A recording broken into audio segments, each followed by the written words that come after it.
Digilastic, and I've been getting a lot of questions as far as what's better, what's the best phone out there, the iPhone or the Android. You know, for example, the Thunderbolt.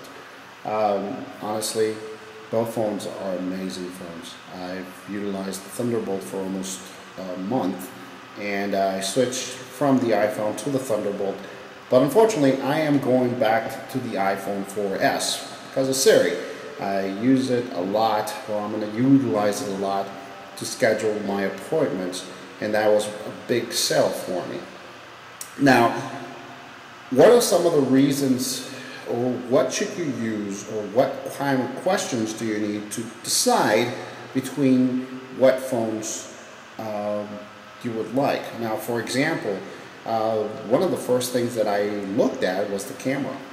Unfortunately, with the Thunderbolt, I thought the camera was subpar compared to the iPhone or even the Droid X. The Droid X is a level lower than the Thunderbolt. It's a 3G phone, but the Droid X does have a very good camera. The iPhone 4S has an excellent camera out there, and the Thunderbolt, that's where it lacked its technology. Plus, the other thing that talking about cameras is, you know, one of the I wrote an article a few weeks ago. A few weeks ago, and the article was about why jailbreak your iPhone or why root your phones. And you know, what we see with both users is the iPhone users want to have the customization tools to customize just like Android, and Android users have the customization, but they would like to streamline their phones just like Apple. For example, the camera option that I like about the iPhone is that if I do take a picture, that picture will flow to my iPhoto, which I do have that software on my Apple, and that is one of the biggest things why I want the iPhone 4S. Everything at my home is Apple. I have the Apple TV, the MacBooks, the Time Machine, so everything is Apple, and I just want to have a simple integration of my iPhone with my other devices. I tried to create that same process with my Thunderbolt. The only problem with that is that I had to download various applications to have that same streamlined process that I'm going to have with the iPhone without downloading any type of tool, and it slowed down my phone. So why not just move to the iPhone? Again, it has a better camera. It's a whole integrated system with Apple.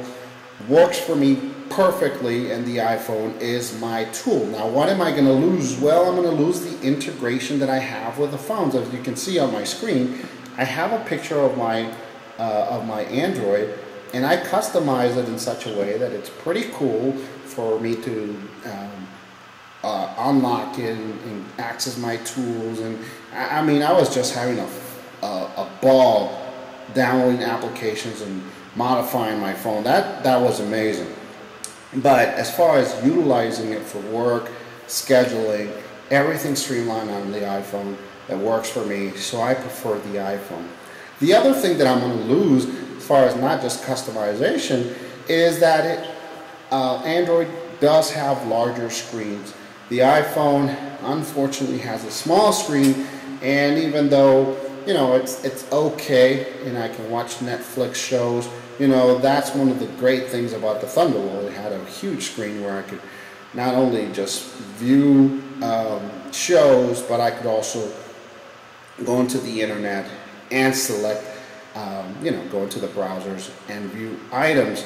The other thing with the Android devices, if you're looking for speed on your internet and so, Android right now at this moment is the better option. Now they're saying that the iPhone 5 is going to be 4G. We don't know yet, but as of now, with the iPhone 4S, even though it's a faster phone than the iPhone 4, it is slower than the Thunderbolt.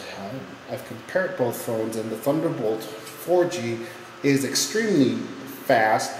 Even the processor seems to be faster, so I can get access my information while my wife is still searching for her information on the the iPhone. So again, what type of phone do you need? What type of information do you need to keep? And honestly, if you need to have a lot of applications to do the same thing with your iPhone, what I've created with my Thunderbolt, and it's my own fault because I'm so used to integrated all of my systems into one place, is that I've created on my Thunderbolt a computer that does not take a lot of calls because I drop a lot of calls, or the phone freezes because I have too much information on it. That's my fault.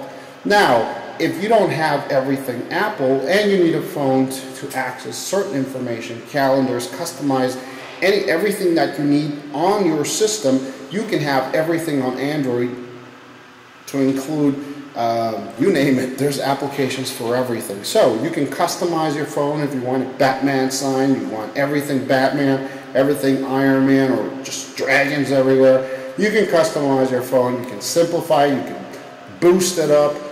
You can pretty much do whatever you want with the Android. So if you want the modifications, you want to be able to access all of your information, go to Android. If you have already everything Apple, I would suggest just stay with Apple. The iPhone hopefully will get that iPhone 5 with a bigger screen, so that will basically eliminate some of those issues where the screen is just too small. So again, it's really up to you. iPhone, Android, really depends on what you like, how you like to utilize. And you know, a lot of people have said about the screens, the touch screen, that the Android is a little bit not as touch friendly as the Apple phones. I really can't say that. I haven't had any issues with the Android. It does freeze a little bit, but it's not that big of a deal. So again, Android, iPhone. If it wasn't for my Apple items, I'd probably stick with Android because it's pretty fun to go and look at the Thunderbolt, the Razr, and so. But because I have everything integrated, and if integration is a key feature for you, or if you're a guitarist with iRig and you need that, go to the iPhone. It's a better phone with the integration at the moment. Now, that doesn't say that Android cannot integrate items. It's just you have to select what type of items you'd like to integrate, select those applications, download them, and use them as you need them. So again, iPhone, Android, I think it's a draw based on the usage of the user. So it really depends on you. This is the Digital Elastic. Have a great day.